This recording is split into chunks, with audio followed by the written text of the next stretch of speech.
Vamos a leer en Lucas, capítulo 8, versículo 40. Vamos a aprender de nuestro hermano Jairo, un padre excelente. Esta historia o esta cita tiene dos historias. Vamos solamente a seleccionar una. O sea que vamos a hacer un alto en el versículo 48. Creo que, no. Vamos a hacer un alto en el 42 y luego retomamos en el 49. ¿Ya todos lo tienen? Desde el 40 en adelante.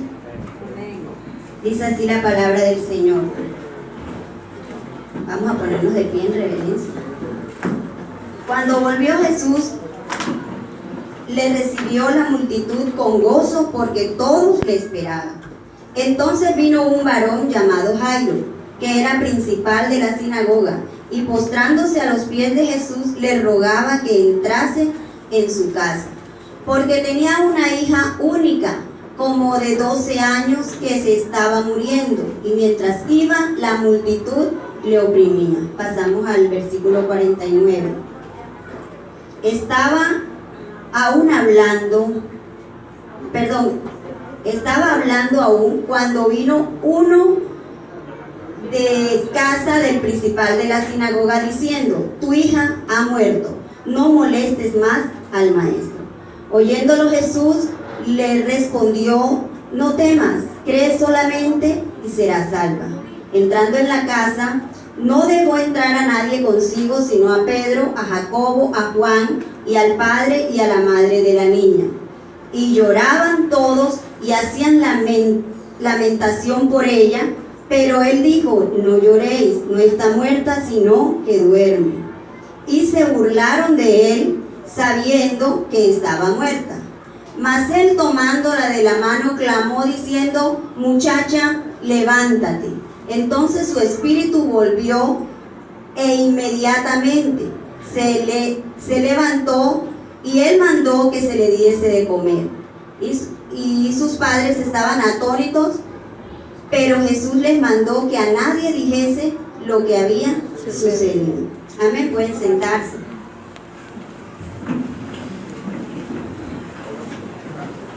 Bueno, cuando se va a dar una charla para los padres, casi siempre estamos acostumbrados a que se nos hable de autoridad. Al padre se le dice, uno de los requisitos indispensables para un papá es que tenga autoridad. Se habla de mayordomía, se habla de orden, de disciplina, de todas estas cosas. Ya ellos están como que preparados: orden, mayordomía, autoridad, disciplina.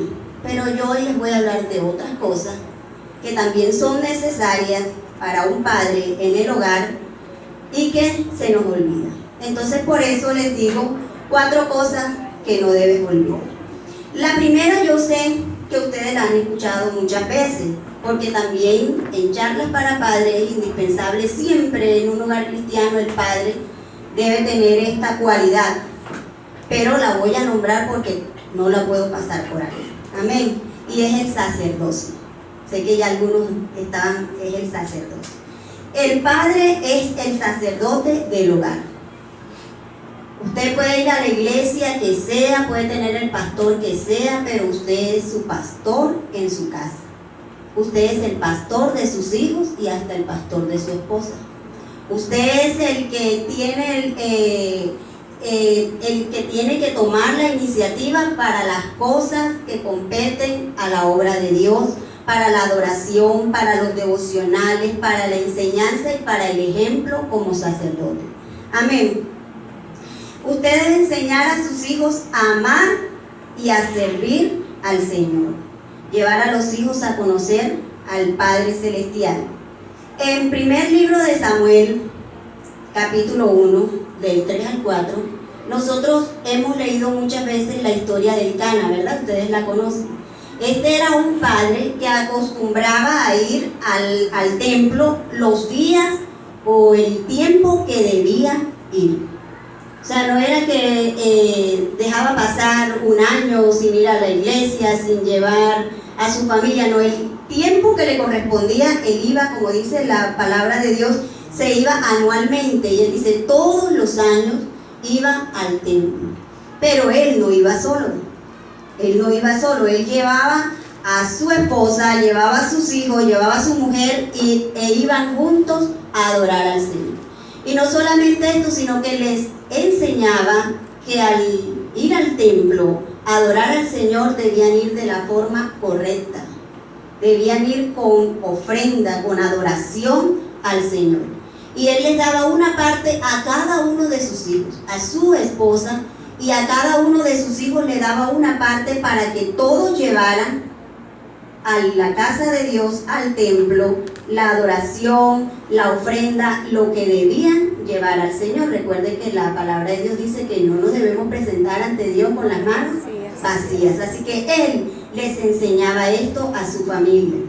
Es una historia bonita porque nos confronta y nos enseña cómo se debe guiar a la familia y cuál es la actitud correcta cuando vamos a presentarnos al Señor.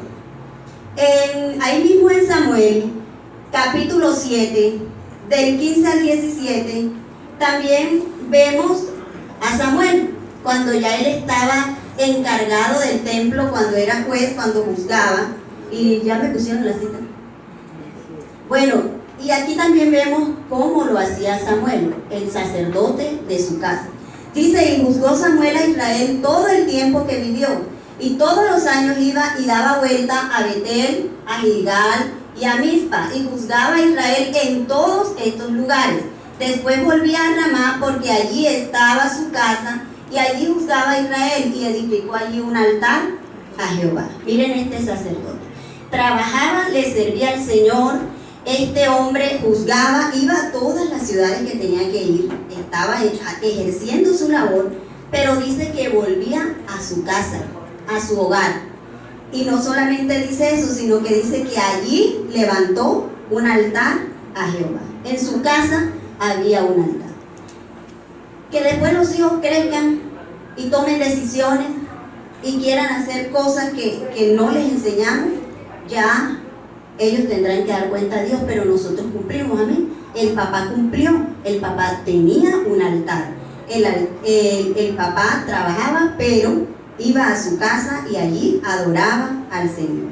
Entonces, el padre es el encargado de esto, de dar la enseñanza con su vida y con todo lo que pueda, cómo se debe adorar al Señor y cómo debe ser una vida de un cristiano. Aquí nosotros en la historia que leímos de Jairo, nos damos cuenta que él también sabía la importancia que tenía Dios en su vida, que tenía el Señor en su corazón. Cuando nosotros analizamos cómo fue la forma que se presentó Jairo al Señor Jesús, ahí miramos de inmediato que la hizo de una forma, que lo hizo correctamente. Dice que Jairo buscó al Señor y se postró. Se postró, él sabía quién era Jesús. Se postró. Y no solamente se postró, sino que dice que le rogaba. Le rogaba. Jairo en ningún momento fue donde el Señor, mira, Señor, a mi hija le está pasando esto, yo te ordeno, yo ahora mismo te exijo que vengas a mi casa. No, dice que se postró y le rogaba. Una forma correcta de presentarte a Dios. Y esto tú lo vas a enseñar a tus hijos. Amén. Que el sacerdocio no se debe perder. El sacerdocio debe estar presente en tu vida. Tú no puedes estar buscando al pastor para decir, pastor, yo quiero que vaya a mi casa y usted regaña a mis hijos y usted le diga, porque el pastor en tu hogar eres tú. No pierdas eso, no lo olvides. Busca la intimidad con Dios, busca la cita, busca la palabra del Señor y habla a tus hijos con la palabra de Dios. Acércate a ellos y predícales, gánatelos para el Señor. Ellos son tus ovejitas. Amén. Entonces el sacerdocio allí. Y vemos aquí a Jairo mostrándonos cómo es la actitud ante Dios. Ahora, otra cosa que no debes olvidar como padre es la conciencia de que eres padre. Fíjate. Debes concientizarte de que tú eres el papá. No se puede olvidar eso. Porque es que te casas, tienes hijos y te acuestas y sigues jugando Nintendo y vas al trabajo y vienes y juegas, te vas a jugar un partido con tus compañeros, con tus amigos y piensas en todo, en sales, en la pinta, en la ropa, en los zapatos de última moda, en todo esto y se te olvida que tú eres papá, que ya tú pasaste esa etapa y que ahora tú debes proveer para tus hijos. Amén. Que ahora tú tienes que darle un ejemplo a tus hijos. Hay que concientizarse que ya no son los jovencitos que eran antes. Amén. Que ya no son esos niñitos que estaban pensando solamente en nosotros, en mí, pienso en mí, quiero esto, quiero lo otro. Es más, yo escuché una vez decir a alguien que a un buen papá se le conoce cuando se ve a los hijos cómo visten y cómo hasta cómo viste la esposa. Porque si él anda todo bien cambiadito, bien elegante, reloj de oro y todo eso, pero la esposa mal cambiada y los hijos con los zapaticos rotos, ahí uno sabe enseguida, ese no es un buen padre. Porque el papá debe proveer primero para sus hijos y lo que quede para usted. Y lo que quede para usted. Alberto a veces dice, yo soy el burro, yo trabajo para todo y a mí no me quedó nada. Pero me encanta cuando dice eso. Me duele un poquito, pero digo, está consciente de que él trabaja para nosotros, sabe la responsabilidad que él asumió. Amén. Feo fuera al revés, ¿verdad? Feo fuera al revés. Entonces hay que tener esa conciencia. Tú eres el proveedor y para eso debes trabajar, para eso debes esforzarte. Pero no se nos puede olvidar algo.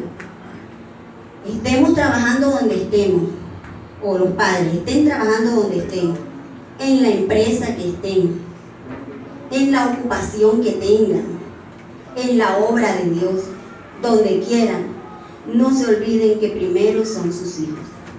Porque también hay los extremos de que se dedican tanto a trabajar, se meten de lleno en el trabajo, en la labor, y se olvidan que hay personitas que están deseando esa presencia, que desean que ahí esté el papá. Descuidan a sus hijos, los desatienden por el trabajo. Esto tampoco está bien, no nos podemos olvidar de eso.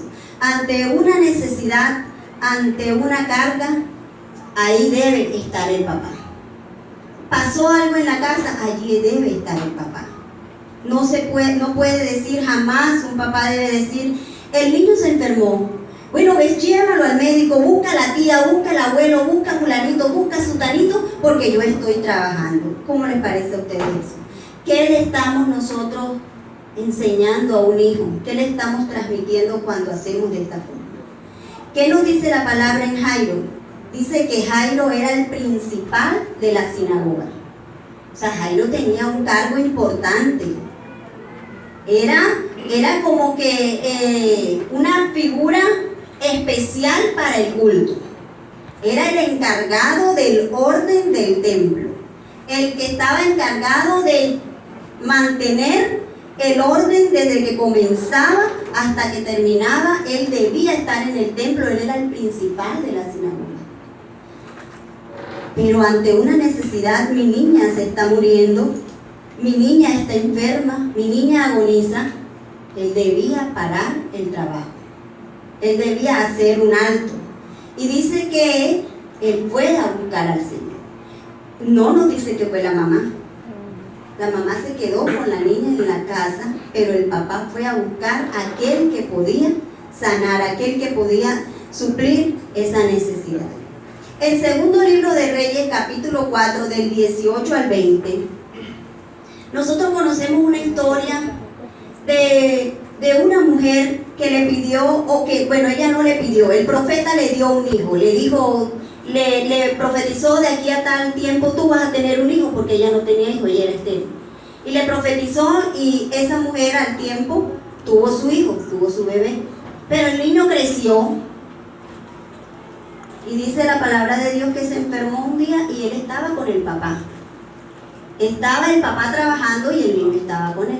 Pero el niño buscó al papá porque le dolía demasiado la cabeza y papá, mi cabeza.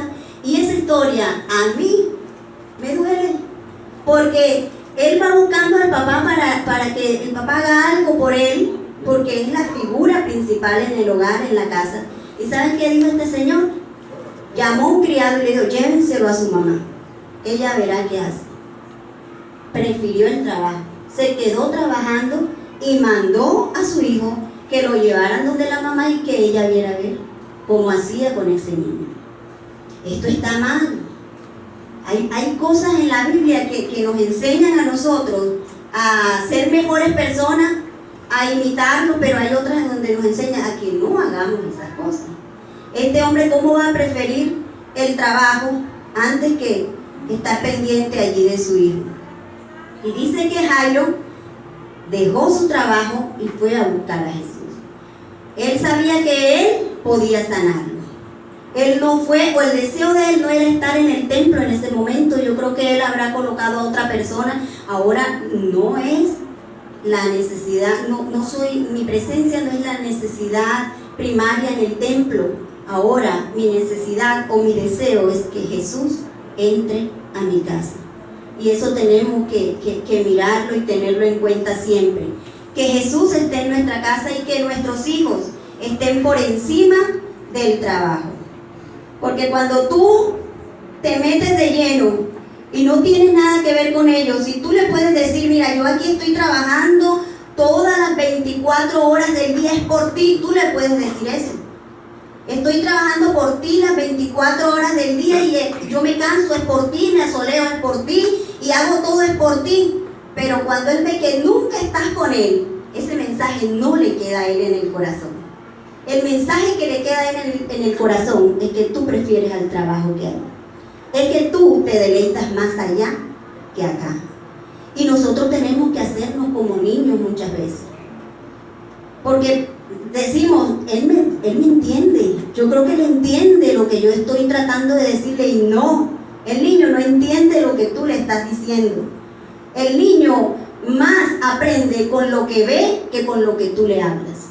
Entonces, si tú estás allí, él sabe que él es más importante que el trabajo. Y más en esas ocasiones o en esos momentos cuando él más te necesita. Yo amo a mi papá y siempre he dicho, es el mejor. Tuve el mejor padre del mundo. Pero hubo momentos en que yo me confundí, porque él estaba tan dedicado a la obra, tan metido en las cosas de Dios. Es más, fue superintendente de todo el distrito de la cuadrangular donde él estaba, y en ese tiempo que él fue superintendente nos descuidó bastante, tanto que hasta una hermana de la iglesia era la que iba a reclamar los boletines y todo eso, no iba papi. Y como teníamos tantos hermanos, mami tampoco, porque se quedaba con los pequeños. Y eso yo lo llevaba en mi corazón, a mí me dolía. Después que termina el tiempo de superintendente, lo reeligen y fueron 4 años que en esos 4 años era como que ya estábamos creciendo, viendo las cosas, analizando, y me hizo mucha falta la figura paternal. Entonces yo veía eso y me dolía en el corazón. Yo recuerdo que una vez en una reunión de hijos de pastores nos reunieron a todos y nos dijeron, queremos que ustedes nos digan si quieren ser como su papá, qué sienten por su papá. Y yo dije, yo no quiero ser como mi papá. Y me dijeron, ¿no te gustaría ser pastor? Y yo, jamás, porque él es papá de toda la iglesia, de todo el mundo, pero menos mío. Porque yo a veces veía que llegaba una hermana o un hermano y venga para que me le dé consejo a la niña, y se sentaba y le daba el consejo y todo eso. Y había una necesidad en mí que yo quería también recibir esa palabra, ese afecto. Y él estaba, cuando llegaba a la casa, Gloria, ponete con la comida que vamos a llegar tarde al culto. Y ustedes se la listan, ya sabes, rapidito todo, los quiero ver allá. Y ay, que el que llegue tarde. Entonces, eso era lo que veíamos. Eso era. Entonces, había un vacío. Yo necesitaba a mi papá. Y lo amo con todo mi corazón, pero ahí falló un poquito. Ya después, como que se dio cuenta, o no sé, si también en retiros de pastores algo le dijeron, y ya empezó otra vez a entrar así, con esa figura, empezó a estar pendiente de nosotros, pero guardé eso ahí. Lo guardé tanto que yo vivía resentida. Yo vivía resentida y siempre decía, yo sé que papi no va. Es más, una vez nos quedamos jugando en el colegio, se acabó la clase y nos quedamos jugando. Y yo dije, eso ni cuenta se va a dar. Salíamos a las 6 porque estudiábamos de tarde. Y estábamos Yuselis y yo ahí, nos quedamos. Cuando van siendo como las 7:30 para 8, vemos a papi que va llegando. Y nos, ¡ay, sí se dio cuenta! Se vino papi. Y él nada más nos miró, media vuelta, y nosotros veníamos atrás de él. Allá en la casa nos ajustó. Pero yo pensaba que no se iba a dar cuenta, yo ni cuenta se dará. Hasta acá en el culto, se salió del culto y nos fue a buscar. Bueno, esas cosas van afectando el corazón del niño. Cuando un plato se rompe, cuando se te rompe la vajilla, cuando algo, y tú haces, mejor dicho, un escándalo por ese plato y le pegas y lo maltratas, él también lleva eso en el corazón. Ese plato era más importante que yo, a mí casi me mata, casi me destroza, y mira, por un platico ahí que no tiene nada que ver. Ahora imagínate tú con un trabajo que estás día y noche dedicado totalmente a eso. No olvides que antes del trabajo está la herencia que Dios te dio. Amén. Herencia de Jehová son los hijos. Y como cosa de estima, el fruto del vientre. Entonces no podemos tratarlo como si fuera cualquier cosa. Es herencia de Jehová y le vamos a dar cuenta a Dios de todo lo que nosotros hicimos en ese niño, en esa niña. Amén. El Padre Celestial nos da el mejor ejemplo a nosotros. Él dice, mira, no estés tan pendiente de que te falta esto, de que no tienes esto, de que no has comido, de que no tienes el vestido, de que no tienes los zapatos, de que no tienes esto, porque yo estoy pendiente de ti. Yo estoy aquí y yo estoy viendo tu necesidad, lo que tú necesitas, lo que tú deseas, lo que tu corazón anhela, yo lo conozco. Tú simplemente deleítate en mí, que yo me encargo del resto. Así que el Padre Celestial nos da a nosotros el ejemplo perfecto. Otra cosa que no debemos olvidar en el hogar es la afirmación. La afirmación es muy importante en el hogar. Nosotros vemos cómo Dios en Apocalipsis capítulo 2, del 2 al 4, y así a otras iglesias, cómo les habla a las iglesias del Apocalipsis. Y nosotros no aprendemos. Vemos cómo habla el Padre, y miren cómo habla Jesús. Yo conozco tus obras y tu arduo trabajo y paciencia. Mire cómo empieza. Y que no puedes soportar a los malos. Y has probado a los que se dicen ser apóstoles y no lo son. Y los has llamado mentirosos. Y has sufrido. Y has tenido paciencia. Y has trabajado arduamente por amor de mi nombre. Y no has desmayado. Pero tengo contra ti que has dejado tu primer amor. ¿No sería hermoso hablarle así a un hijo? Yo sé que no hiciste caso, ¿verdad? Bueno, no vamos a empezar con yo sé que no hiciste caso. Mira, tú eres un niño obediente. Tú aprendes rápido. Tú tienes valores en tu corazón. Tienes la palabra del Señor, eres temeroso de Dios. Tú eres esto, eres lo otro. No entiendo por qué no hiciste eso. No entiendo por qué cometes esos errores. Ya lo último, ¿verdad? Primero, alábalo, endúlzalo. Primero llega al corazón del niño, del joven, y luego sí dile, mira, estás fallando en esto. Así nos enseña el Señor. Tú tienes paciencia, tú soportas, tú trabajas, tú haces las cosas bien, pero hay algo que estás haciendo mal. Eso es afirmar.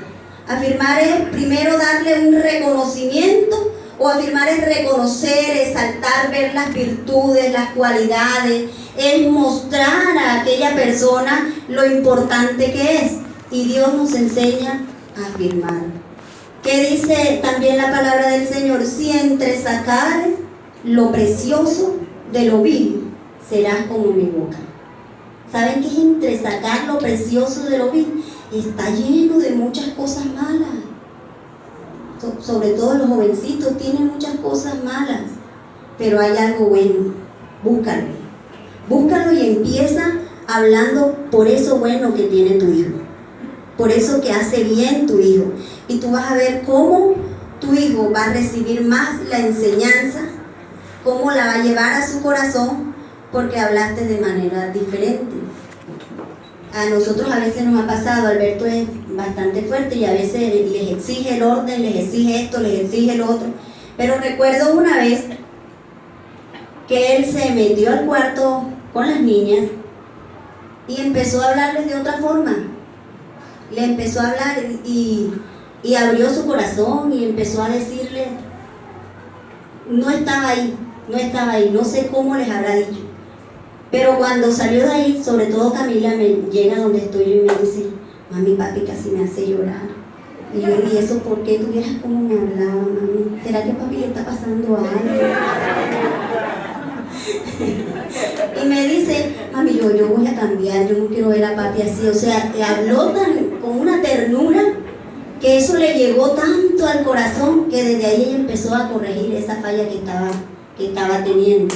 Entonces a veces pensamos que con el grito, que con la autoridad, que con yo soy el papá, vamos a lograr más, y al contrario, lo que hacemos es que herimos, creamos resentimientos, amargamos a esa persona, se sienten así, y el amor hace que produzca más frutos, hace producir más frutos si los alejamos de nosotros.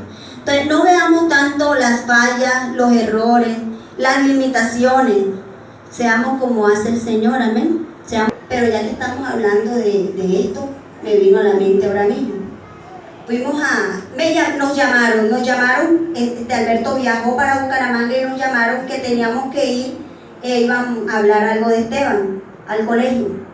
Y entonces, ustedes saben, ya uno se imagina seguramente que va perdiendo alguna materia, seguramente que va mal. Sentamos a Esteban, ¿qué pasa? Y dice, yo no sé, Alberto le dijo por teléfono, no, yo no sé. Y yo, bueno, entonces yo le dije a Alberto, no, Alberto no sabía, estaba por irse. Yo le dije, tú estate tranquilo que yo voy. Me fui para allá. Cuando llego al colegio, lo primero que miro es una cartelera que está ahí, yo las fotitos de Esteban, ahí había sacado el primer lugar en las pruebas del saber y lo tenían allí en una foto. Qué satisfacción, que me sentí orgullosa. Yo quería que todos los padres que entraban por ahí miraran la fotito y vieran que ahí estaba mi hijo en la cartelera. Yo llegué a la casa y le dije, Albert, cuando entré lo primero que vi fue la cara de Esteban, allá estaba, o sea, sentí ese regocijo de ver a nuestros hijos. Pero más satisfactorio es que ellos lo sepan. Porque a veces sentimos orgullo, nos sentimos felices, ahora estoy hablando de un orgullo bueno. Tampoco quiero decir que seamos orgullosos y esto y no, sino ese gozo que siente uno como padre cuando sus hijos hacen algo, logran algo. Entonces sentimos eso y el corazón no nos cabe en el pecho y le decimos a todo el mundo, pero menos a ellos.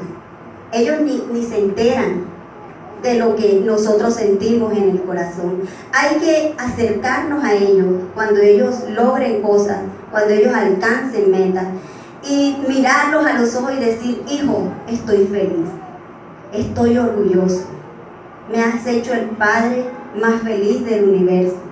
Que ellos sepan que hay esto, así como el Padre Celestial también nos da el ejemplo. Cuando él vio a Jesús bautizándose en el río Jordán, ¿recuerdan? Eso enseguida el Señor, ahí está mi hijo, y se está bautizando. Eso se abrieron los cielos y se escuchó al Padre clarito, que todo el mundo lo escuchó. Este es mi hijo amado, en quien me complazco. Ustedes se imaginan cuando Jesús escuchó esas palabras. Porque no es lo mismo que lo diga otro. Que le diga a uno a alguien, tú eres esto, o tú haces esto bien, o me encanta cómo lo hace, uno dice, bueno, gracias hermano, la gloria sea para Dios. Pero que te lo diga tu papá. Si uno desde niño, uno lo que más desea es impresionar a los papás. Uno desde niño lo que más desea es que cuando el papá llegue al colegio, a uno lo llamen y lo nombren, y digan para verle la cara al papá. Uno le ve la cara al papá feliz y uno, imagínense si hasta se alegran los hijos cuando gana el equipo que le da el papá, porque uno dice, ay, va a estar feliz. Ahora imagínense por ellos. Entonces es importante decírselos a ellos y hacerles saber lo hermoso que te sientes tú porque tu hijo conquistó algo. Amén. Hay que hacerlo. Cuando yo estaba niña, porque les estoy abriendo el corazón, porque soy hija, y les estoy abriendo el corazón para que vean lo que yo sentí, que yo sé que también lo han sentido ustedes y lo han sentido muchos, todos hemos sido hijos, siempre, ¿verdad? Siempre somos hijos. Así se mueran los papitos, seguimos siendo hijos. Y bueno, yo quería escuchar palabras que mi papá dijera, pero casi no las escuchaba porque él estaba muy metido en la obra de Dios, muy metido, pero las decía y muchas veces yo no me daba cuenta. Mi papá viajaba mucho a Ocaña porque allá vivía la mamá de él, y él siempre que iba a Ocaña nos traía algo de oro, porque allá el oro, no sé si todavía era más barato.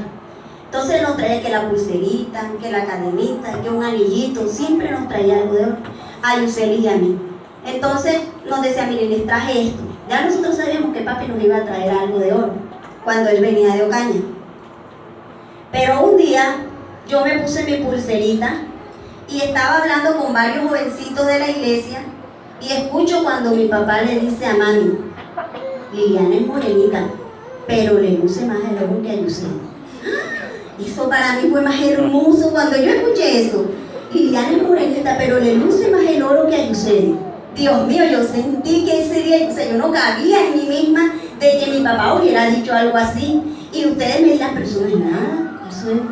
Pero a mí me llenó el corazón.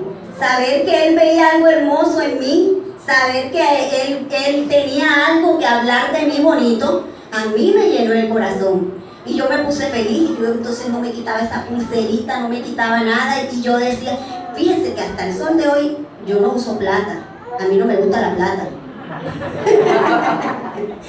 Bueno, también para que lo tengan en cuenta, a mí no me gusta la plata, lo plateado no me gusta, porque a mí me dijo mi papá, cuando yo estaba como de 13 años, que a mí me lucía el oro, y eso se me metió aquí, y yo siempre he dorado. Bueno, eso me llenó tanto que a mí me agradó y quedó allí por siempre en el corazón que mi papá me había dicho eso. Otra vez fui donde unas hermanas de la congregación de la iglesia y estábamos haciendo algo y me dice una hermanita que no iba tanto a la iglesia, me dijo, ¿usted es Liliana? Y yo le dije, sí, yo soy Liliana. Usted es la famosa Liliana. Y yo me quedé así, yo, ¿cómo así? ¿Por qué? Entonces me dice ella, su papá sí habla de usted, sí habla bonito. Y eso me intrigó tanto, hermana, dígame, ¿qué dice? ¿Qué dice? Ay, habla de todo, pero bonito, o sea, no me explicó. Pero yo dije, mi papá habla de mí, habla bonito. O sea, yo tengo algo que alegra el corazón de mi papá.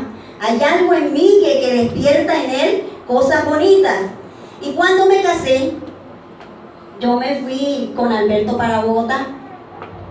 Casi nunca teníamos una relación así, no sé por qué, no les sé explicar porque se me van los recuerdos, no así que tengamos una relación así que habláramos como amigos, como te voy a decir esto, lo otro, no, si nos leía la Biblia, nos ponía cosas cristianas y todo eso, pero así que una conversación así, no la recuerdo. Y cuando me casé, que nos fuimos, yo sentía, me hacían mucha falta ellos. Pero más me quebrantó cuando una hermana o varios hermanos de la iglesia nos dijeron, ay, usted sí le hace falta a su papá. Él no me dijo, mija, tú me haces falta, yo te extraño, yo quiero que tú vuelvas. No me lo dijo. Pero los hermanos me dijeron, ay, usted sí le hace falta a su papá.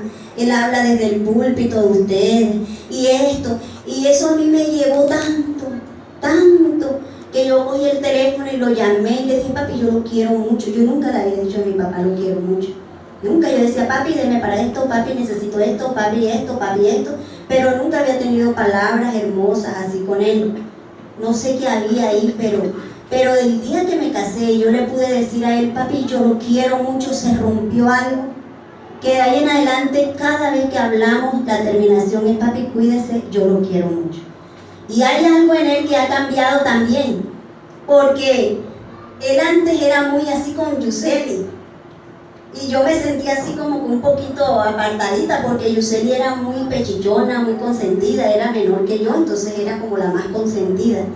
Y siempre, cuando le íbamos a pedir algo a papi, Douglas, como siempre, ha sido muy sagaz muy inteligente, él sabía cómo sacarle a papi. No sé cómo hacía, pero él ya venía cargadito. Después al ratico iba yo. Me decía, ay no, ya viene en chorrito. Eso era lo que siempre decía. Viene el uno y enseguida viene el otro. Yo no tengo plata. Y yo me venía así, toda así como brava y no le decía más nada. Simplemente iba a donde mi mamá. Mami, allá le dije a papi que necesitaba para esto. Y yo vi que a Douglas sí le dio. Y voy yo y enseguida que estamos en chorrito y le ponía las quejas a mami. Mami me decía, yo después hablo con él. Era lo que ella me decía. Pero iba Yuseli, papito lindo, y le agarraba así los cachetes. Y esta cosita preciosa, yo no sé, ella era melosa con él porque él la pechichaba mucho, la consentía mucho y a ella le salía eso, a mí eso no me salía. Yo era muy seca, muy reseca. Imagínense que Alberto tuvo que durar 1 año de amores conmigo para que yo aprendiera a decirle mi amor. Que a mí eso no me nacía. Él me decía, mamita, muñequita, no sé qué, no sé cuándo, y yo, Dios mío, yo quiero decir una palabra bonita y a mí eso no me salía. Entonces, él me dijo, yo quiero que tú me digas cositas bonitas. Y yo dije, dame tiempo. Y cuando te la diga, hazte como si no la hubieras escuchado nunca. Así fue lo que yo le dije a él, que nada, que no te sonroje como si nada, porque como me espantes ni más. Entonces el día que le dije, mi amor, se quedó así. Y, dime, ¿qué era lo que me iba a decir? Siguió el tema, porque como me espantara, me dijiste mi amor, ya me ponía yo con pena y no lo volví a decir. Entonces yo era muy seca y Yuseli en eso sí era Douglas sagaz y Yuseli melosa, entonces siempre me ganaban allí. Después mi mamá sí me decía, mira, aquí te mandó tu papá. Entonces ya yo recibía lo que él me mandaba, ya quedaba contenta, pero la palabra, el gesto, ya quedaba ahí también en el corazón, ya quedaba allí. Entonces cuando me casé se rompió eso, ya empecé a verlo con otros ojos, ya él empezó también a decirle, hija, yo también te quiero mucho, me empezó a decir así, y ya tanto que ha cambiado la relación que hasta mis hermanos sienten celos conmigo. Me dice, claro, como tú eres la preferida, hasta la misma Yuseli me dice, claro, como tú eres la preferida. Yo, ahora me gusta porque ahora llegó mi tiempo. Ahora ellos están secos y yo estoy melosa. Y bueno, gloria a Dios porque aprendí. Alberto también me ayudó mucho porque él sacó eso de la mamá, que son muy tiernos, muy cariñosos, y eso me ayudó también bastante. Entonces, mis hermanos, afirmar, decirle a los hijos lo importante, lo hermoso, lo bello que son. Cualquier palabra que usted le diga a sus hijos, no les digo a las mamás porque las mamás los hacemos. Las mamás los hacemos siempre. Siempre le estamos diciendo, por ejemplo, a mí me dicen mis hijas, mami, me veo bien con esta ropa, tú eres la más bella, mami. Tú donde vayas te quedas mirando porque tú eres la más linda. Pero que un papá diga eso es como extraño, ¿verdad? Papá dice, está bien, mami, que se lo baje, que se tape, que no sé qué, que no sé cuánto. Así que hablan los papás. Entonces, dígale de vez en cuando o siempre, mija, tú eres hermosa. Cuando el profeta Natán va a molestar a David, ¿recuerdan la historia de la corderita? ¿Cómo le dice él? Había un hombre pobre que tenía una corderita, ¿verdad? Y él amaba tanto a esa corderita que le daba comida de la que él comía, le daba de beber de lo que él bebía. Y no solamente eso dice, sino que dormía en su seno. La cuidaba y la amaba como a una hija. Ahí nos está enseñando el Señor, porque estas palabras se las dio Dios a Natán. ¿Cómo se trata a una niña? Acuéstela en su seno, abrácela, cárguela, dígale lo hermosa que es y lo especial. ¿Saben qué? La mayoría de las muchachitas que buscan marido o se van con alguien a temprana edad es porque en su casa nunca le dijeron palabras bonitas.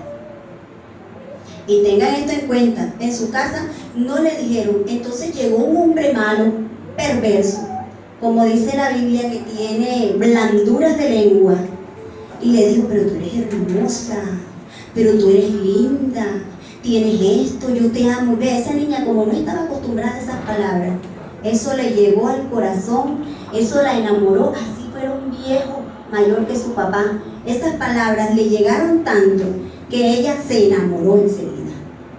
Entonces, por eso mi consejo es, díganle, enséñenlas, acostúmbrenlas a escuchar esas palabras. que cuando el malo quiera venir a engañarla o a usar blanduras de lengua, ya eso no le haga nada a ella, eso no le afecta, eso no la engaña, difícil que la engañe, porque ella dice, para fregarte, o le dirá, no me molestes, y en su corazón dirá, mi papá me dice palabras, ya está acostumbrada a que eso no la toca. Pero una niña que no está acostumbrada a que le digan palabras hermosas, a los 14 años alguien se las dice y se fue. Y después dice, yo no sé, esa pena andaba con las hormonas alborotadas y andaba así, que mire que no aguantó. No, es porque también le faltó afecto, le faltó abrazo, le faltó que lo cargaran, le faltó que la pechicharan, que le dijeran palabras bonitas, que le hicieran sentir importante. Eso es afirmación. Padre, no te olvides de la afirmación.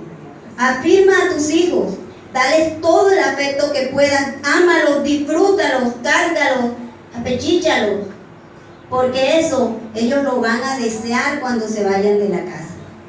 Ellos, aunque tengan el esposo o la esposa que tengan, van a querer volver al hogar.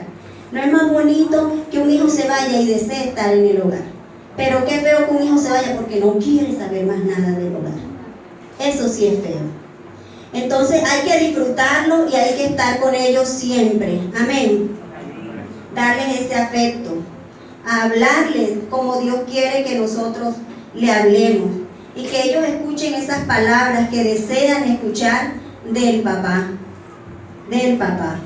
Porque para un hijo es importante el papá. Yo cuando estaba pequeña yo decía, cuando yo tenga plata yo le voy a comprar un carro a mi papá. O sea, ese era mi deseo. Bueno, todavía lo están esperando, pero algún día le compraré el carro. Ese era como que el deseo, porque yo quería alegrar ese corazón.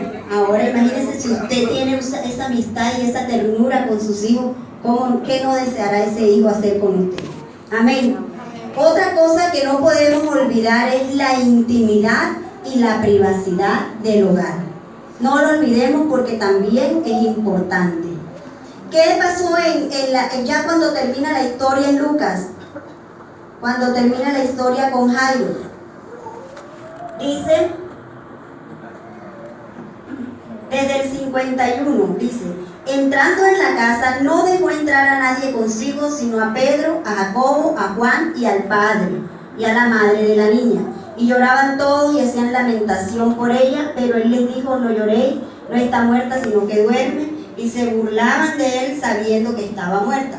Mas él, tomándola de la mano, clamó diciendo, muchacha, levántate. Entonces su espíritu volvió e inmediatamente se levantó y él mandó que se le diese de comer.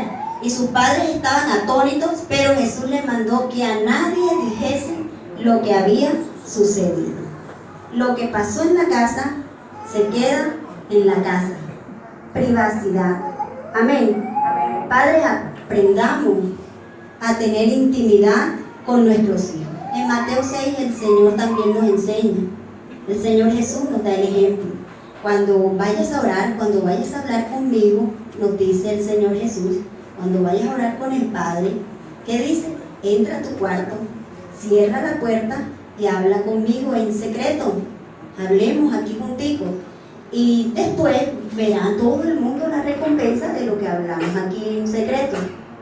Pero si todo el mundo sabe los problemas que hay en tu casa, que tiene tu hijo, que tiene tu hija, no podemos estar nosotros exponiéndolos ni permitir que otras personas los escarnezcan y se burlen de ellos. No podemos permitir, no podemos divulgar los complejos, los temores, las cosas que nuestros hijos nos han confiado a nosotros con tanto secreto, con tanta intimidad, nosotros poner a decírnoslos a otros como para dar el ejemplo, como para mostrar malo, muy malo. No debemos hacer esas cosas. Ellos necesitan ser cubiertos y protegidos, más que todo por el Padre. Más que todo por el Padre. Necesitan sentirse protegidos. Hay hogares donde el niño ya tiene 12, 13 años y todavía se orina. Suele suceder, ¿verdad? Y entonces cuando viene el primo, la tía, ay, imagínate que se orinó anoche, ves a ver en la cama, está llena, está un charco de... ¿Cómo queda ese niño, verdad? ¿Quién se burló de él? ¿Quién fue el que divulgó el secreto? El papá. Qué feo. Ahora, yo sé que también la mamá, pero hoy es para los papás. Amén. Hoy es para los papás. Otro día para las mamás, porque a veces nosotros también cometemos esos errores, pero hoy es para ustedes. Amén. Entonces, que el papá le diga eso a todo el mundo. Que el papá diga, mi hija tiene esto, o mi hijo tiene esto. Ustedes no lo saben, pero es esto y es lo otro. Oye, algo que pasó en la casa, guárdalo. Que haya privacidad, guardar sus secretos, ayudarles a superar los miedos, los obstáculos, los temores. Eso lo hace un buen padre, un buen padre. Que cuando tu hijo recuerde eso cuando creció, él también lo va a hacer con sus hijos. Porque él va a decir, mi papá nunca le contó mi secreto a nadie. A mí una vez me gustó porque yo encontré un diario de una de mis hijas. Y entonces me llamó la atención, estaban pequeñas todavía, pero me llamó la atención. Y he cogido el diario, y me he puesto a leer el diario, y me coge pillada Alberto. ¿Le estás leyendo el diario? Y yo, sí, eso no se hace. Y me impresionó. Yo dije, fíjate, Alberto no me dejó terminar de leer. Vaya con el diario le estaba, que eso no se hace. Me gustó, porque es que hay cosas que ellos guardan y quisieran que nosotros les guardáramos también esos secretos. Amén. Y no estar divulgándolo. Que haya, hermanos, siempre intimidad, privacidad. Lo que sucede en la casa, déjalo en la casa. No vayas a contárselo a todo el mundo, ni que todo el mundo, cuando vea a tu hijo, porque a veces suele suceder, que se encuentra, ay, ven acá, a ti que te pasó esto y que lo otro, y queda el hijo. ¿Y quién te dijo eso? Tu papá. ¿Cómo queda usted como padre delante de su hijo? ¿Cómo quiere que usted venga al niño a abrazarlo y a decirle, papi, tú eres el mejor, yo te amo, si usted lo está exponiendo delante de todo el mundo? Si todo el mundo sabe lo que él quiso guardar. Tenemos la privacidad. Yo sé que nuestros hijos son a veces tercos, a veces obstinados, tienen problemas, están pasando por rebeldías cuando están adolescentes y todas estas cosas. Y nosotros quisiéramos que ellos bajaran la guardia y fueran mejores hijos, pero es que el Señor quiere que nosotros les enseñemos con nuestro testimonio, con nuestra forma de hacer las cosas. No siempre van ellos a cambiar porque tú les exijas, porque tú les hables, porque tú prediques, porque tú digas esto. No, con tu testimonio, con lo que tú hagas, tú les vas a ayudar a cambiar. Y el Señor está interesado en que el Padre vuelva a amar a sus hijos, en que el corazón del Padre se vuelva a los hijos. No pongamos condiciones. Si Él cambia, si Él me dice esto, si Él hace esto, yo lo voy a hacer. No pongamos condiciones, porque en Malaquías, el último versículo del Antiguo Testamento, dice que Dios hará volver el corazón de los padres hacia los hijos. Después dice de los hijos hacia los padres. Pero ¿cómo comenzó el Señor? ¿Quién tiene que volver primero el corazón? Los padres. Así que nosotros tenemos que tomar la iniciativa, volver a amar, volver a empezar. Si hemos fallado, todavía estamos a tiempo. Dios nos está hablando y nos está dando otra oportunidad. Amén. Estamos a tiempo y podemos volver. Volvamos el corazón a nuestros hijos. Ellos nos necesitan. Amén, padres. ¿Están de acuerdo con lo que les dije? ¿Vamos a cambiar? Ay, pero con esa gana. ¿Vamos a cambiar? Amén, así es. Vamos a hacer las cosas como a Dios le agrada. Y vamos a ver hijos felices, hijos valientes, hijos que superan cualquier reto porque tienen el apoyo de su papá. Amén. El papá es una figura muy importante en sus hijos. Vamos a orar.